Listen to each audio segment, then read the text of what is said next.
Welcome to this compilation of 12 to 17. Welcome to this exciting episode where we make a front under tray out of carbon fibre, dial-in and plywood. Okay, so I'm going to try not to talk about the weather this episode and not swear about the problems I'm having and just find the solutions. So, that needs to hang under the car, but rather than just hang under and fall off the front wings like it did last time, it's going to be supported like a, under tray. Well, hey, to do that, I've got to find somewhere to fix it to the under of the car without drilling holes in the petrol tank and stuff like that. So let's have a look under the car. So to orient you, tire at the top of the screen, front of the car at the bottom of the screen. That creamy white bit is the air dam, that needs supporting, and we need to fill that big gap between the car and that. Silver bit across the bottom is the radiator, I'm not drilling into that. There's one screw hole there which won't hold crap. Main candidate at the moment are these big black bits, that's the radiator mount. You can see the hole there, sling a rivet nut in that. Hole there, sling a rivet nut in that. Hopefully those two plus something else will hold it. Where I put something else, I don't know yet. Well, it's easy to fit 2 bolts of that. So here what we have is that top head of the bolt and washer there, bolted there, so that's held firm. This is then loose, so whatever I fit will be fitted here to make sure it fits level with that one. Now, for no apparent reason, that hole I can't get to. Why is it blocked? Anyway, in there is the radiator housing, and the plastic housing on this side blocks that hole. When I compare it to the other side, I find the reason. The other side's broken. Because we're doing solutions, not problems, I ignore that and make an MDF template for the side we have got, drill a couple of holes so they can go into the bolts we've fitted. And there it is fitted. It needs to have at least one more fixing there and be significantly stiffer, plus cut shape to fit the actual air dam. A quick trial fit of the air dam shows us another opportunity because the air dam doesn't reach the floor. So we're going to need to make the air dam a little bit deeper. To properly trial fit the air dam, I need to fit the under tray. To fit the under tray, I fitted that 4th bolt, as you can see. As you can also see, it's a lot shorter, but I spent 2 hours trying to get to that plastic hole, using dental hooks, magnets, anything I could. Put it on there, and realised it's too short, so I spent another 40 minutes taking it back out again. Only 50% longer? It's so much more than 50% difficult, as this chopped plastic shows. Got it in there eventually. Thank God for that. Right. Let's get another one of those. I stick the second wooden template on and then use the air dam to test fit it. So, how big's that gap? Well, I don't know. I reckon you just shove another layer of foam in there, we should be good. What does that look like? There we have the new layer drying carefully on there. Obviously, the critical thing here is to get the weight, load, pressure as it dries to make sure it stays in the right place. So here's the air dam with the extra layer on it, all nicely sanded and shaped. Back to the car and how we're going to fit this on. I'm thinking rivet nut into that bumper, nice and solid. Bit of threaded rod holding down to the front air dam in Kevlar or carbon fibre or whatever. Fitting the first rivet nut didn't go quite a plan, so back to the garage and work on the under tray. While I had the air dam off and a big square piece of wood, I thought I'd mark off some squares and see just how symmetrical it is. So, 5, 5. And guess what? Holy fuck, it's symmetrical. Encouraged by this, I started cutting the plywood to fit. Just the 2 edges here, obviously it needs a middle, but nice and smooth around the edges. Good fit so far. With the edges cut, I make the middle piece. I'm going to join these together using that curved line each side. I don't want to introduce a nice straight line which will fold or crease or crack. Now the pieces are cut with their crazy curves, and what do you know, they fit together like a jigsaw. Just thought I'd better explain why I've gone back to plywood when everything else is carbon fibre and lightweight, blah, blah, blah. I could make this out of layers of carbon fibre, layers, a block of foam, and then layers of carbon fibre, and that would be lighter and probably not that much difference in terms of strength and stiffness. So 2 very different things. One thing foam doesn't give you though is compressive strength. So if I put a bolt through there and squeeze it tight, that wood's not going to collapse. So if you look over there, this is going to be bolted around the edges of that. Lots of bolts, lots of holes, lots of squashing. I don't want the foam to get crushed and fall out of shape. After much fiddling, faffing and adjusting, the under tray in plywood is in place. So now what I need to do is composite over that. I've got big faffing holes which obviously need to make it much neater. Those will be going through the composite, which is why I've used timber so it doesn't compress. But I think we're pretty good in terms of shape. So that's got those big plates screwed to hold it together. Next, turn that to glass. Welcome back, and what's changed since last time? Well, not much. The flat floor is cut shape, done a little bit of filling, make the holes less obvious, and I've chamfered that so it's got a flush edge for the bottom, keeps the airflow smooth. I need to make sure these bits stay in place, so I'm going to put the carbon fibre over it. Then you'll see me do the whole layup with the dial-in, which is like Kevlar but cheaper. I'll put carbon fibre wrap on the wood because carbon fibre will stick to the wood better than the dial-in. It's apparently a pig to work with. This will be done instead of the normal slapdash, amateur, who knows what method.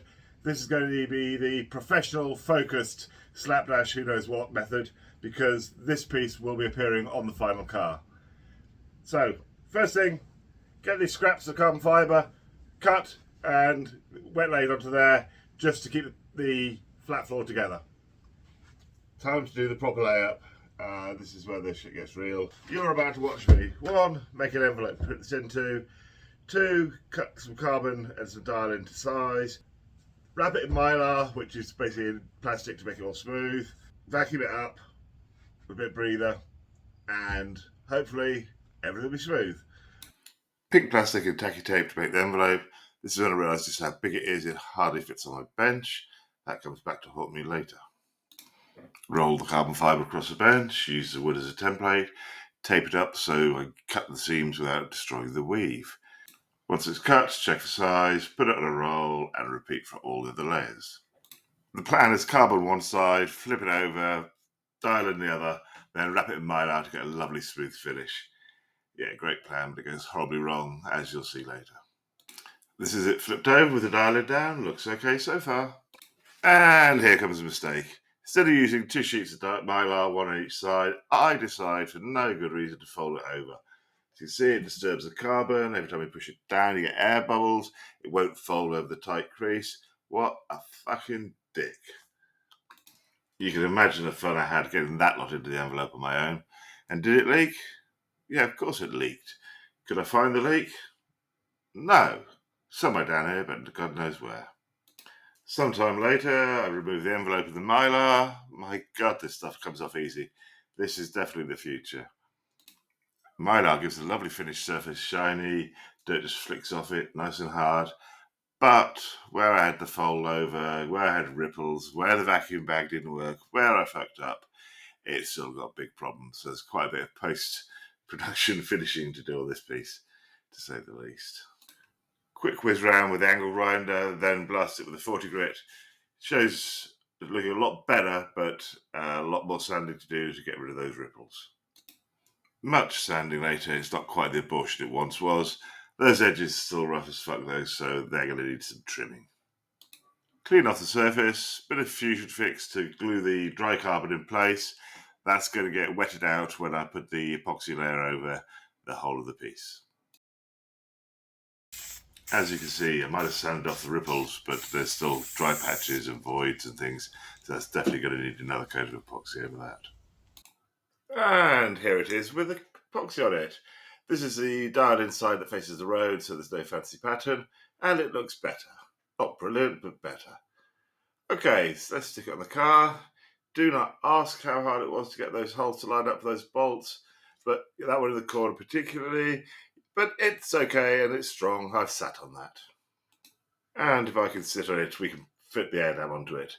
Still some work to do, obviously. The two nuts with the big long threads hang down, they need cut to length and cap to nuts put you on it. The two bolts in the corner I'm going to replace with dome-headed ones so they don't stick down so far. All to be done. Welcome to this exciting episode where we take the current rough air dam and get it ready to take a mould from. With the air dam sat on the flat floor, the fit's pretty good. We need to put some bolts up through that flat floor to hold the air dam in place so it doesn't blow away in the wind. While the floor's off to put new holes in, I decided to tidy up the old ones as well. I'm going to put a metal collar into the hole to protect the wood and glue that all in place. Here's the first one. This is done to fit an M8 bolt for the old holes. The new holes will all be M6s. Slide it in nicely to check the size. Yep, that's good. Let's glue it. I want to use decent glue, so I've got this stuff from Easy Composites. It bloody stinks, but hopefully it works. It's meant to be a structural adhesive, whatever that means. With the fixings sorted, let's have a look at this air dam. How rough is it? Oh shit, it's rough. Yeah, bits of glass fibre up, bits of all sorts of crap. I foresee a lot of sanding, cutting, and making good. Even at 16 speed, this is boring. It was a ball ache to do. Lots of zub, lots of sanding, lots of pissing about. Anyway, let's skip to something a bit more interesting. Okay, it's 6:30, 7 o'clock, Sunday morning, and I've been thinking about this.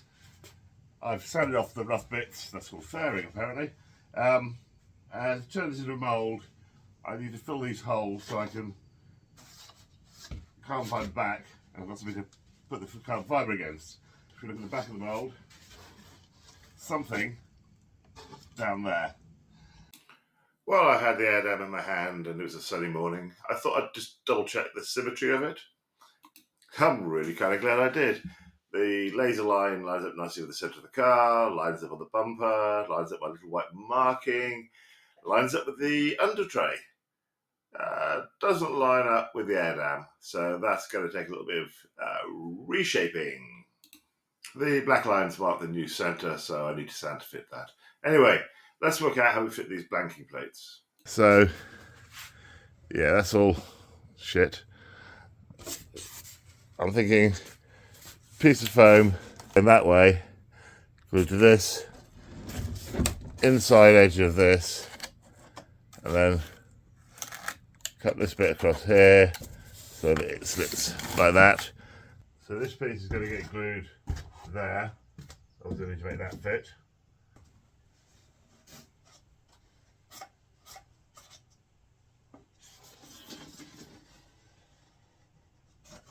Zub tool. Ooh, that noise is annoying. Much better that we watch and don't listen. Basically, zub and a knife and cut the slot to fit. Now I've got the foam cut out. I'm leaving that silver foil where the air vent is because I've got a glass against it and I want it to come out easily. And after much gluing and screwing and many hours of pissing about, we've got end plates, so that'll be a nice flush rebate. We've got those vents filled. We've got another rebate. So I think they're called rebates. I don't know, whatever they are. The bit that goes round the corner. So from the front, those are now blocked in. I've left the foil on so the glass won't stick to it too much. We'll pop those out to make the mould. After loads of sanding and loads of dust, that is basically a flat level. I'm going to glass this over so I've got firm level, let it dry overnight, then I can flip it over and then worry about doing all the rest. I want to get a smooth layer of glass over everything before I start moving on to the filler. I've cut the pieces of glass to shape, stick some rubber gloves on, then slap some resin on it and let it go off overnight. Good morning, and that's gone off overnight, so I just need to trim those edges and that should give me a reasonably smooth surface to start on. And as if by magic, it's all been trimmed and sanded back to 180. So one side done, flip it over, do the other side. And this morning we've got the other side done. It's pitch black and I should be in bed, but I'm not. I'm thinking about this air dam. I'm going to make a mould of this, which is going to slot onto the front of that. To be able to pull it off, I need to make sure there's no hidden angles. Those two side vents slide in instead of out, and so that's going to lock the mould onto that piece. I need to fix that problem. And here's the solution. Cut those edges so they point towards the centre and there's no mechanical lock for the mould. Yeah, they need a bit tidying up, but we should be able to move on. So back to what I said earlier, all I need to do is gloss over those bits and apply filler. For the filler, I'm going to use epoxy resin and glass baubles. Never done this before, let's see how it goes. You want to know how new I am to this? I've had to buy a pack of scrapers, I've had to buy a mixing board, that's never been opened. Never done this before, so stop laughing. I will cock it up.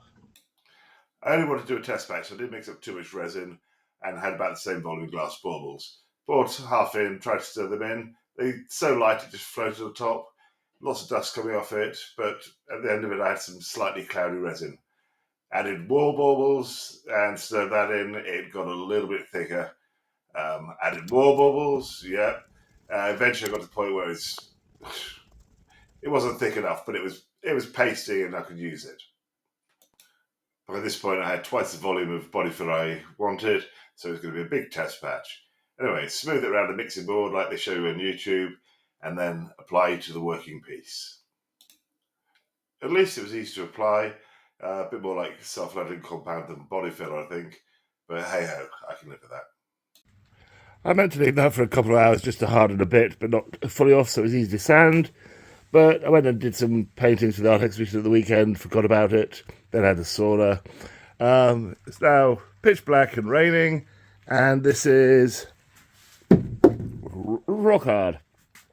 I started with some 40 grit on a wooden block. It was cutting in, but it was hard work, so I soon switched to the machine. That seemed to work okay. Certainly you can see the dust kicking out the back of it. And then quick back around to clean up.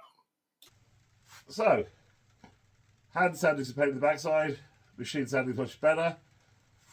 Next time, I won't let it go off quite so hard, but it's still sanding to a really good finish. I do need to mix it stiffer. This was more like icing a cake than putting body filler on. Welcome to the exciting episode that starts with a dull recipe, does some exciting shaping and filling, and then ends in a crisis of confidence. The filler is a mix of 100 epoxy resin, 30 hardener, and about half a pint of glass baubles. It gives a nice paste, nice texture, spreads well, but you've got to let it dry properly, otherwise it really clogs the paper when you sand it. I promise not to bore you with sanding and filling, but it's really boring. Anyway, that's just got the first coat over, scraped over. I think you saw me do that. That is actually now flat, so those stripes are actually high points and low points in the fiberglass. This is what it's like unsanded, so these areas here are going to be a bitch to sand because you're already among it. But overall it's come out quite nicely. I will be going over with a proper skim coat, but at the moment, just for first rough filling, this is working really well. 2 weeks of sanding, and I decided to spray some guide coat over to see if this is actually working. This end is really patchy. It's where I always end up my jobs, so it's crap. Coming round, bits in the corner, the awkward bits. Going corners. A few bits on the surface. Mostly okay. Lots of sanding and filling and all that stuff. And it's time we had a change of plans. I don't want to make a mould of this, because if I do that, and then when I make the wings and the bonnet, and they don't quite fit, my mould's going to be fucked. So the new plan is we take that, stick it on the car, and then get the bonnet and the wings to that stage, make sure everything fits, everything's lovely, then we take the moulds. So, yep, the world's slowest garage door. With those wings removed, it looks crap. Oh, perfect. If you squint and look the other way, you can imagine it driving down the Champs-Elysees. So looking a little closer, remember that's just resting on there. It's not too bad. Needs to sort out the overhang at the back here. Make sure that lines up properly and it's kept tucked in. A little bit of shape in there. Around the front here, I need to get rid of these little offcuts. Bring the bumper forward, bring the bonnet forward, bring the lights forward, because this is now the reference point. And then if you go around to the side without the wing on, and if you look underneath, there's quite a lot of space, so I think there might be some shaping we can do there. So I think some of that's going to come off. I then got my camera shy young assistant to put all these bolts in for me. Tommy's 4 at the moment. That's not too late to start my mechanicking, is it? Anyway, 4 years old, working his first Porsche. So he's put those bolts in for me. Now I'm going to rest that on top of that. Although it's not firm fix, at least it'll stop it sliding side to side and hopefully keep it roughly in place. I want to make sure the bottom of this is level before I start getting the height properly adjusted. So that black line is exactly the same height from here. That I have measured as level.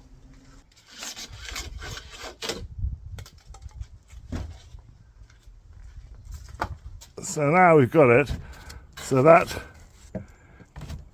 bonnet closes into the bonnet hatch, which is good.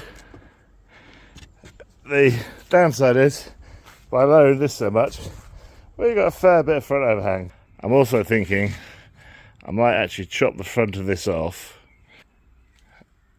So use a bit of that to form the bottom of that bonnet. So cut a bit of that off, slot the foam in. I can make it exactly fit the air dam, and then I just make a smooth curve to match it all in. That'll give me a nice front edge because that one's pretty crap.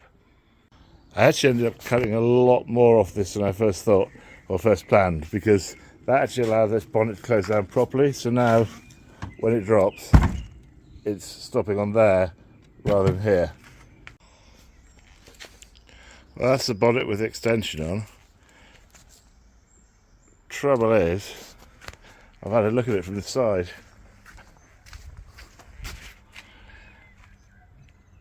That's a hell of a front overhang.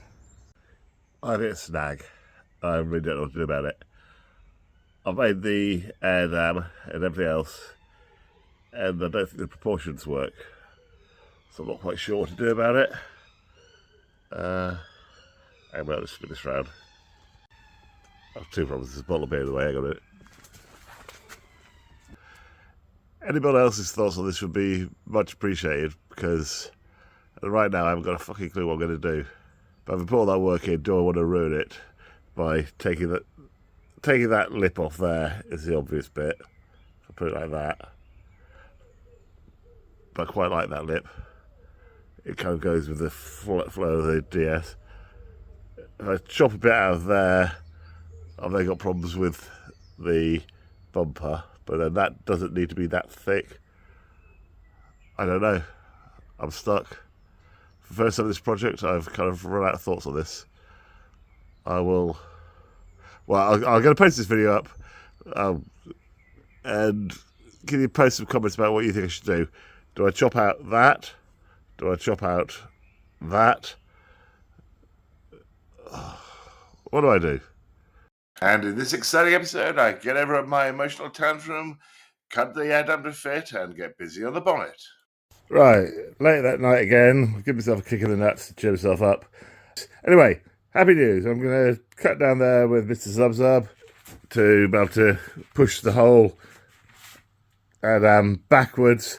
And it's going to fit beautifully, it's going to shape beautifully, and the world will be a wonderful place once more.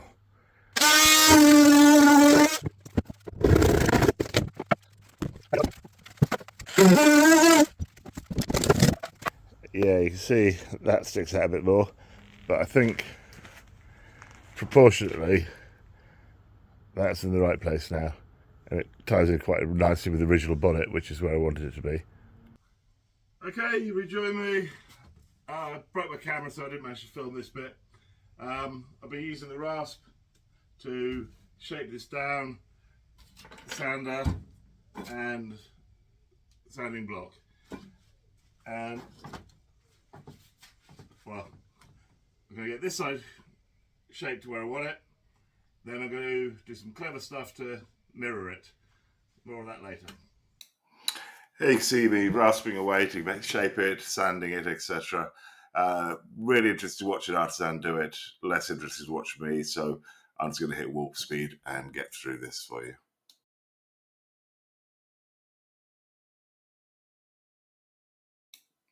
No, it's still too tedious to watch.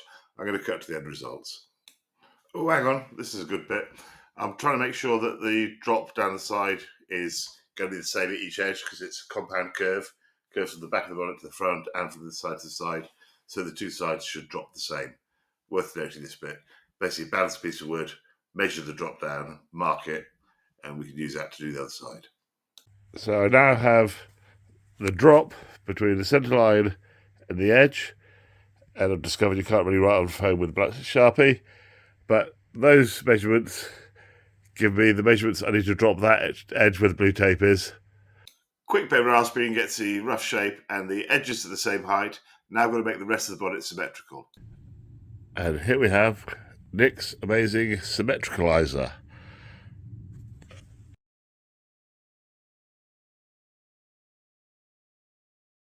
So the symmetricalizer has left 1, 2, 3 test marks, and they've gone round. They've shown they rub here, but they rub more on that side, so that side needs to come down. And finally, after much more sanding than you could possibly be interested in, I think we have an approximately symmetrical bonnet, at least side to side. This needs some filling here, but I'm going to build some kind of flange for that. So what I'm going to do next is sort this edge out. To do that, I'm going to get this bit of plastic, glue that under there to form a nice flat base, then glue another bit sideways to give me a nice straight edge, then fill the gap with foam. I've made the barrier for the foam, 2 bits of the plastic and some 3M tape. I then use hot glue to do the seam. Not sure why, but the guys on YouTube do it, so I guess it must be a thing. Next, fill it with foam. So there we have the expanding foam pushing out those moulds. And this is what that looks like in the morning. So, quick trial fit onto the car, and I want to make sure this line is nice and smooth, so marked it up using my wonderful flexible measuring tool, which is the slat off a set of blinds. As if by magic, that side's cut. I now need to make sure this side curves exactly the same. You can see where it doesn't. And the wonderful IKEA paper tapes should help me measure around the curve of the body. That's the bonnet symmetrical. Just down here I've had to put a patch on because that bit there was narrower than there. I didn't want that. It doesn't look too bad. Obviously there's going to be quite a lot of shaping on that. But before I do any of that, some glass over there just to save the foam. I apply epoxy to the foam. It really soaks it up, but it will mean the glass will have something to stick to. Then lay the glass over the top of that, wet it in properly, and afterwards I'll roller it. It takes bloody ages. Did you know the DS had the largest body panel in production when they put this bonnet on? Certainly felt like it when I was doing this. Anyway, you're not interested in watching an hour of this stuff, so I'm going to just cut to the end result again. So, early on a sunny morning, and we have a fiberglass top. It's actually gone quite well. Now, I've just spent hours putting that and that on there to give a beautiful body fitted finish. I've got a feeling this is going to take a while. There we go. We've got our first real thin skim of filler over it. It's not even 9 o'clock. Well, hey. Gonna let that go off. That's more or less just to give the rest of the filler something to bond to. Mixing this up, 100 grams of resin at a time, then add the filler. That just about fills that cupful. It gives about the right amount to work to before it dries up. So if you need quantities, I mix everything up, either 50 or 100 grams of resin, and then the hardener to match. Well, it's silly early Sunday morning. The skim coat's dry. Give it a quick blast over with some 40 grit just to key the surface. take off the worst of the lumps. Now I'm going to go over, give it a slightly thicker coat, mainly to kind of fill in the big holes and craters. 2 hours later, and there's a thicker coat of body filler on it. Takes bloody ages when you're mixing it up, a cup at a time. I guess I should have got big cups, but hey, it's Sunday morning, I can't be asked. Anyway, leave that to go for a day. I'm off to see what the world holds. Turns out the rest of the world holds the Express car show. So lots of photos of Citroen DS before returning to the garage. Okay, so we've got bonnet on. That's been sanded roughly back. It's not smooth. It's more like Steve Wonder's fan mail, but yeah, I'm going to leave this roughly finished so they go on the wing. It's a sunny bank holiday Monday, so it should be raining about 2 o'clock when the barbecue start, but it gives me a couple of hours to at least try and work out how to get this wing on, and then that'll all be the next video. And the next compilation too, so click on through to watch that now.